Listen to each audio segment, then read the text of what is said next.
प्रिय छात्रों, आज आपका बहुत बहुत स्वागत है। आज का पाठ हम सुनेंगे। विषय है कारक और उसके प्रयोग। यह पाठ UG first year first sem के लिए है। कारक और उसके प्रयोग। क्रिया को करने वाले को कारक कहते हैं, अर्थात क्रिया के साथ संज्ञा या सर्वनाम का जो संबंध है वह कारक है। कारक विभक्ति से युक्त संज्ञा या सर्वनाम शब्द ही वाक्य में अन्य शब्दों से संबंध प्रकट करते हैं। इन कारक विभक्तियों से ही कारक का बोध होता है। इनको कारक चिन्ह भी कहते हैं। एक उदाहरण देखिए। राम ने रास्ते में लाठी से सांप को मारा। यह एक वाक्य है। इस वाक्य में ने, से, को कारक चिन्ह राम, रास्ते, लाठी और सांप को मारा क्रिया से जोड़ते हैं, अतः यह कारक है। दूसरे शब्दों में सब संज्ञाओं का संबंध, इन सभी संज्ञाओं का संबंध मारा क्रिया से स्पष्ट होता है। हिंदी में 8 कारक है। कर्ता कारक, क्रिया को करने वाले को कर्ता कारक कहते हैं। इसकी विभक्ति है शून्य और ने। और मैं सिनेमा देखता हूँ, यह विभक्ति शून्य विभक्ति है, और मैंने सिनेमा देखा, इसमें ने विभक्ति है। कर्म कारक, जिस पर क्रिया का प्रभाव पड़े उसे कर्म कहते हैं। इसका विभक्ति को है। और उदाहरण, मोबाइल को चल दूरभाष कहते हैं। करण कारक, जिस साधन से क्रिया हो, इसकी विभक्ति है से और द्वारा। मैं मोटरसाइकिल से ऑफिस जाता हूँ। संप्रदान कारण, जिसके लिए क्रिया की गई हो, इसका चिन्ह है के लिए। यह पुस्तकें छात्रों के लिए है। अपादान कारक, जिसमें पृथकता हो, अलगाव हो, और इसका चिन्ह है से। मोहन दिल्ली से आया, या गंगा हिमालय से निकलती है। पेड़ से पत्ता गिरा, आगे भी संबंध। क्रिया के अलावा अन्य पदों का संबंध बताने वाले को संबंध कारक कहते हैं। इसमें काके की या रारेरी विभक्ति चिन्ह है। इस पेड़ का आम मीठा है। अधिकरण 7वां नंबर, क्रिया करने का स्थान या आधार को सूचित करता है। में और पर इसके चिन्ह है। थैले में सब्जियां है, छत पर बंदर है। 8वां, संबोधन, जिस संज्ञा को पुकारा जाता है। अरे, अहो, वाह, आहा आदि। उदाहरण, ओ भाई, थोड़ा रुको। विभक्ति या कारक चिन्ह पद से अलग प्रयुक्त होते हैं, इसीलिए इन्हें परसर्ग भी कहा जाता है। परसर्ग का शाब्दिक अर्थ है पीछे जुड़ना। पर माने पीछे, सर्ग माने जुड़ना। हिंदी संज्ञा के साथ आने वाली विभक्ति अलग रहती है और स्पष्ट पहचानी जाती है। जैसे मोहन ने राम को मारा। संज्ञा के साथ ने और को संज्ञा के साथ नहीं है, अलग ही दिखाई दे रही है। विभक्ति और सर्वनाम, या यूं कहिए सर्वनाम और विभक्ति। सर्वनाम के साथ विभक्तियां जोड़कर लिखी जाती है। कारक चिन्ह को लगाने से सर्वनाम रूपों में भी परिवर्तन होता है। जैसे मैं, हम, तू, तुम, आपके साथ ने में कोई परिवर्तन नहीं आता। अन्य परसर्गों के साथ मुझ, तुझ बनता है। संबंधवाची कारक में मेरा, मेरे, मेरी, तेरा, तेरे, तेरी, हमारा, हमारे, हमारी, तुम्हारा, तुम्हारे, तुम्हारी रूप बनता है। यह, ये, वह, वे, कौन, क्या, जो, सो के तिर्यक रूप इस, इन, उस, उन किस किन जिस जिन तिस तिन बनते हैं। बहुवचन में ने परसर्ग का प्रयोग इन्होंने, उन्होंने, किन्होंने, जिन्होंने बनता है। कोई सर्वनाम के किसी और किन्हीं रूप बनते हैं। कुछ सर्वनाम मूल और तिर्यक में समान ही रहते हैं। सर्वनामों में संबोधन कारक नहीं बनता है। संबोधन और विभक्ति प्रयोग। संबोधन कारक में कोई विभक्ति या परसर्ग का प्रयोग नहीं होता। इस कारण इसकी गणना कारकों में नहीं होती। इसे प्रकट करने के लिए संज्ञा शब्द से पहले विस्मयादि बोधक हे, अरे, अहो, आह, वाह आदि शब्दों का प्रयोग होता है। ए लड़के, ए लड़कों, अरे भाई, ओ भाइयों। इसमें बहुवचन में अनुस्वार नहीं लगता। अब हम कारकों के प्रयोग देखेंगे। कारक प्रयोग। कर्ता कारक। क्रिया करने वाले को कर्ता कहते हैं। बिना कर्ता के क्रिया संभव ही नहीं है। यह कर्ता संज्ञा या सर्वनाम हो सकता है। यह प्राय चेतन ही रहता है, जैसे वह लिख रहा है, उसने लिखा। हिंदी में ने विशेष परसर्ग है। इसके कुछ नियम इस प्रकार है। ने कर्ता के साथ सकर्मक क्रिया के साथ ही आता है, जैसे राम ने खाना खाया।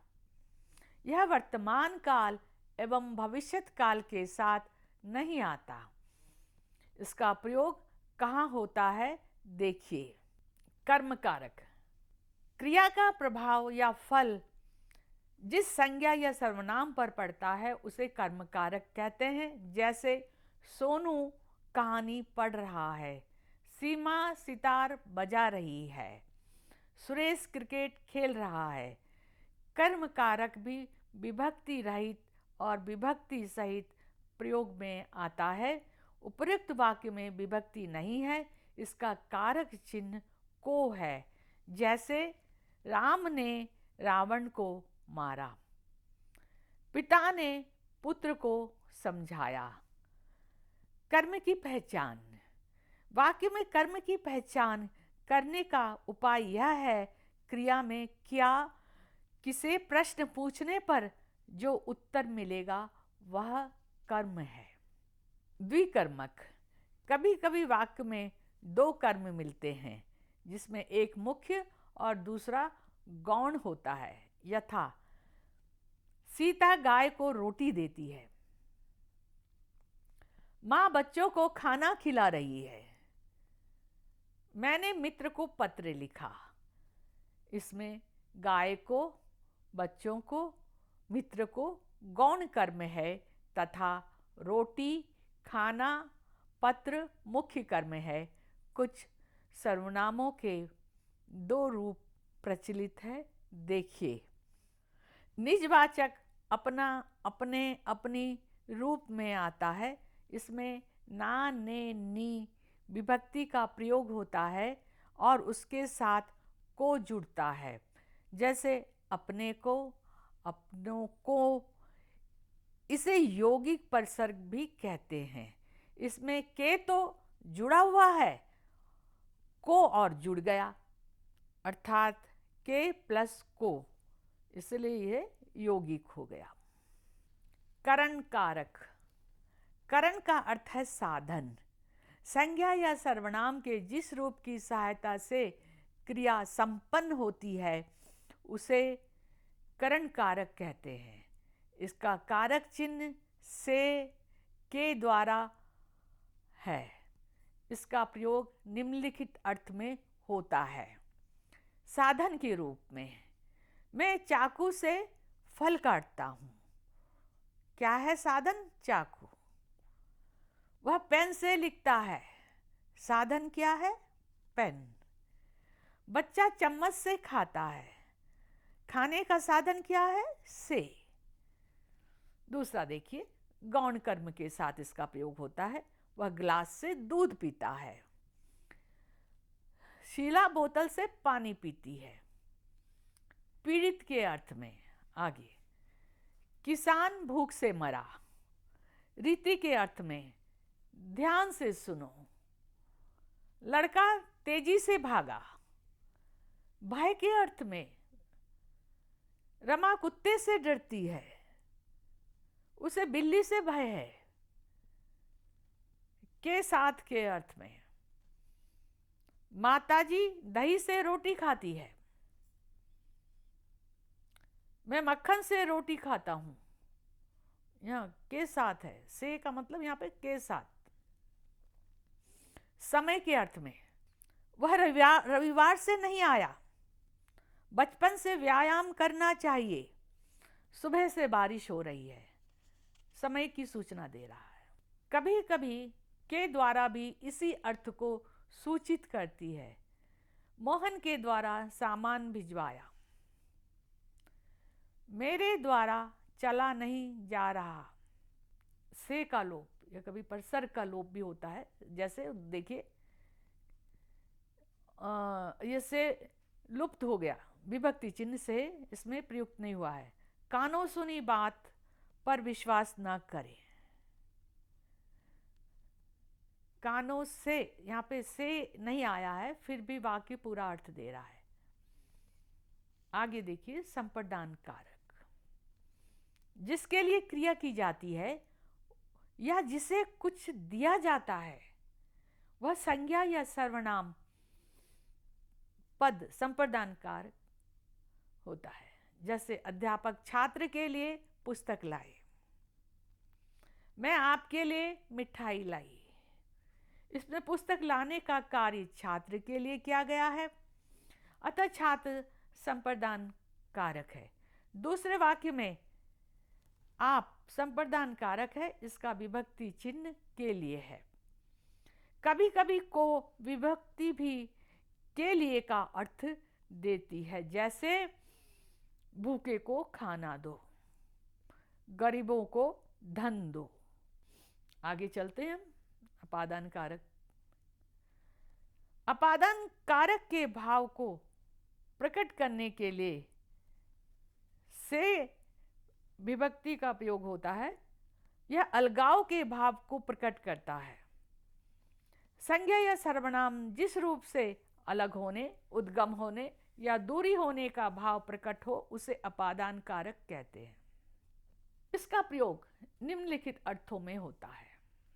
उत्पत्ति, उद्गम या स्रोत के अर्थ में दही से मक्खन बनता है, तिल से तेल निकलता है।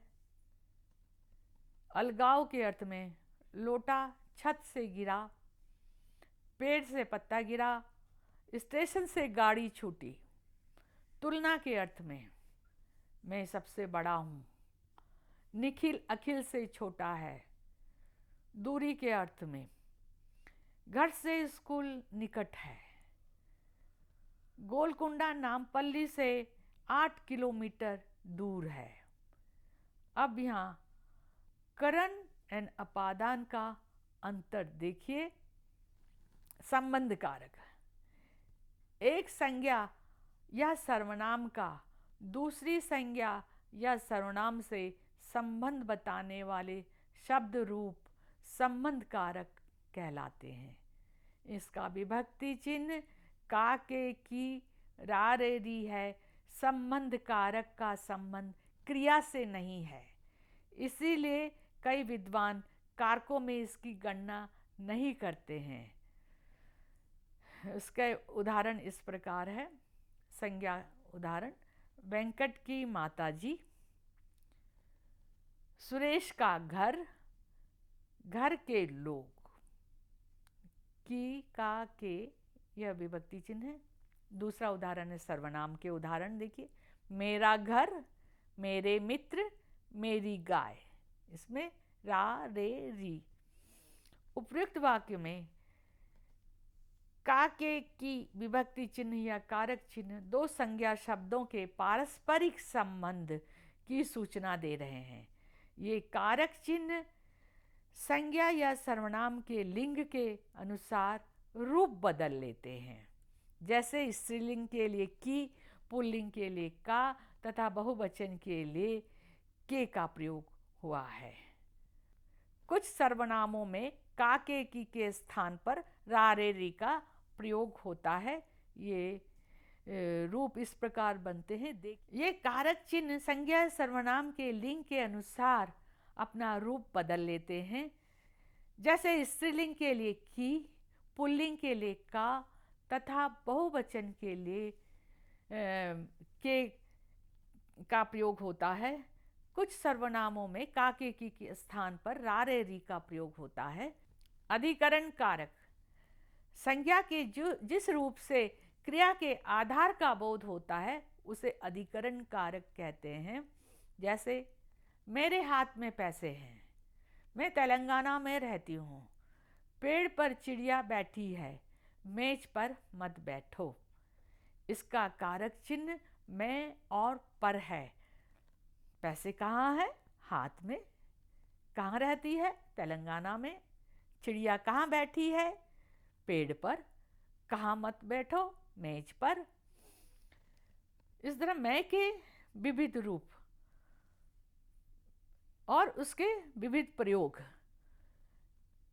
यह क्रिया के स्थान की अंत स्थिति को बताता है। अंतः स्थिति, उसकी स्थिति क्या है? जैसे मेरी जेब में 5 रुपए है, माँ घर में है। दूसरा समय की अवधि को बताता है। रमा 2 दिन में आ जाएगी, मैं गर्मियों में दिल्ली जाऊंगी। तुलना के अर्थ में आता है। इन लड़कों में राम सबसे सुंदर है। फलों में आम सबसे स्वादिष्ट है।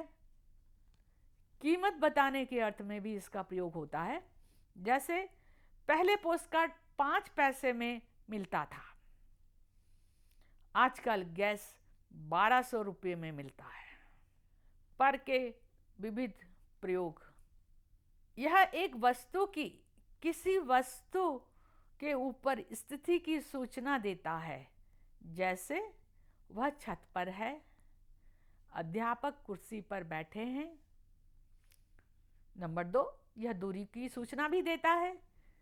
मेरा घर कुछ दूरी पर है। स्टेशन यहां से 10 मिनट की दूरी पर है। नंबर 3, ठीक समय की सूचना देने के अर्थ में भी इसका प्रयोग होता है। गाड़ी 10:15 में आने वाली है। हम लोग ठीक समय पर घर पहुंच गए।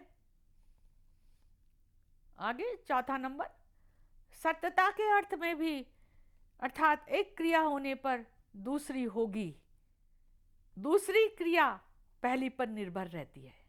इस अर्थ में भी इसका प्रयोग होता है। काम हो जाने पर मैं चला जाऊंगा। मैं कब जाऊंगा? जब काम हो जाएगा।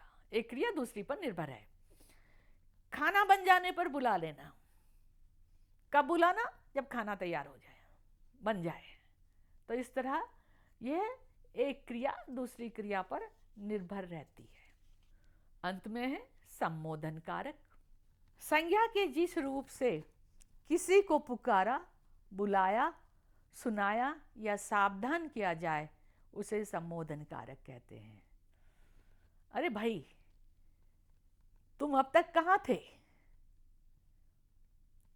ओ लड़के, संभल कर चल। बच्चों, ध्यान से सुनो। हे भगवान, यह क्या हुआ? वाह, क्या कमाल है। सर्वनाम शब्दों में संबोधन नहीं होता। संबोधन कारक की कोई अलग विभक्ति नहीं है, परंतु और कारकों के समान इसके दोनों वचनों में संज्ञा का रूपांतर होता है। विभक्ति के बदले इस कारक में संज्ञा के पहले अरे, ओ, वाह, हो आदि विस्मय आदि बोधक अव्यय लगाया जाता है। कभी बिना संज्ञा के, कभी बिना अव्यय के भी पुकारा जाता है। कुछ विद्वान कारकों में इसकी गणना नहीं करते क्योंकि इसका क्रिया से कोई संबंध नहीं होता।